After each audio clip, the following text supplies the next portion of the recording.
Hence, after proper consultation with my family, friends, and legal team, and a painstaking review of events of the past weeks, I have come to the conclusion that it's important we give peace a chance. I admit that Engineer Deacon David Umahi, the former governor of the Ebonyi State and the current Minister of Works, did not inform me that what happened to the Netherlands engineers would happen to me if I visit Ebonyi State. Okay. I do not know the Netherlands engineers except what I read about them on the internet and what I heard from people. I apologize to Engineer Deacon David Umahi for the embarrassment this allegation may have caused him and his family. Okay. I sincerely apologize to his family, to my own family, friends, and everyone who felt hurt and embarrassed with what happened. I never said Engineer Deacon David Umahi tied towel to meet me in a hotel room. I apologize if the allegations have been magnified and taken out of context.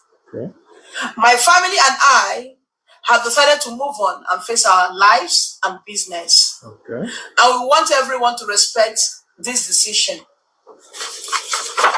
On the issue of the contract, I admit there was no formally signed agreement between Deacon David Umahi and I.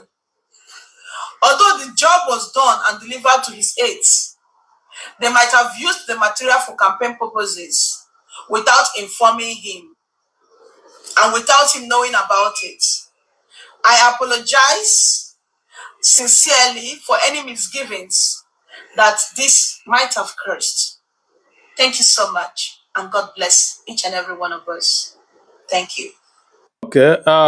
This our sister where they drag Dave Umahi for not paying her for her job. Is accusing Dave Umahi of asking her of friendship or to sleep with her.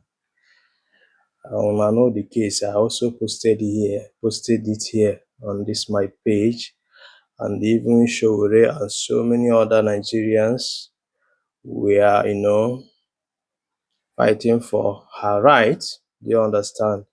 But today they decided to go another way. Do you understand me? Because I have seen so many people dragging her, but you don't have to drag her. You don't know what transpired. Do you understand me? You don't know what she's doing now is based on agreement. Okay, since you want it this way, go and clear my name. I will pay you off. You don't know what happened. So, me una no dey drag her. Do you understand me? Because say na Naija we dey, and all these our politicians can do undo. They can go extra mile to achieve anything they want to achieve. Do you understand what I'm saying? So for some of you now wey dey drag the woman, I see no reason why you could drag her. Do you understand what I'm saying? Maybe they come in agreement of okay, let us settle amicably, I will pay you the money. But first of all, you go on social media and, clear my reputation, my name. Because that is all Nigerian politicians cares about, their name and their reputation. So another person will not use it against him tomorrow. You understand me? So me una no dey drag the woman. I see no reason of you people dragging her. You understand me? So allow her to be. Commercial.